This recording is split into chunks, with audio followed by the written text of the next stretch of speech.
আজকে আমরা অত্যন্ত বিক্ষুব্ধ হয়ে রাজপথে নেমে আসতে বাধ্য হয়েছি। আমাদের কথাগুলো অত্যন্ত পরিষ্কার।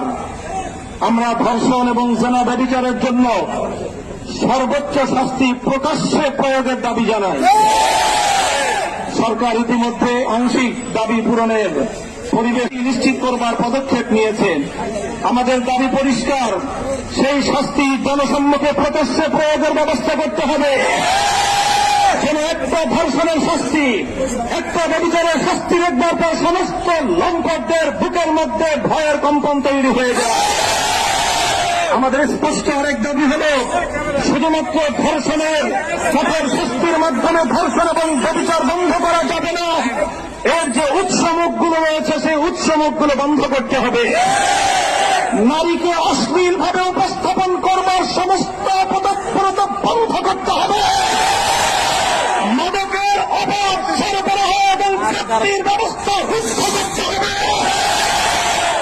নারীকে যারা অশ্লীলভাবে উপস্থাপন করছে, সিনেমার বিলবোর্ড, বিভিন্ন চলচ্চিত্রের পর্দা, নাটক এবং টেলিভিশনের পর্দার মাধ্যমে যারা নারীকে ভোগ্য পণ্য হিসেবে, ব্যবসার পণ্য হিসেবে উপস্থাপন করছে, তারা মাতৃজাতির কলঙ্ক করছে।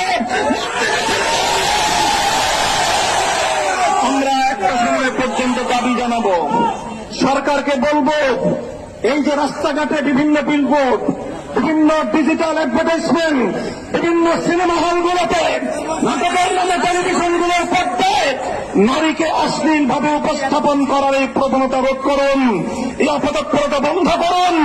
একটা সময় পর্যন্ত আমরা দাবি জানাবো।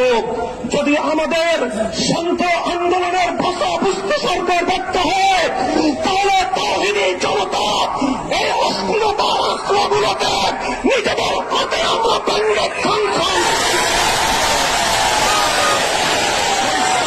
বলতে চাই।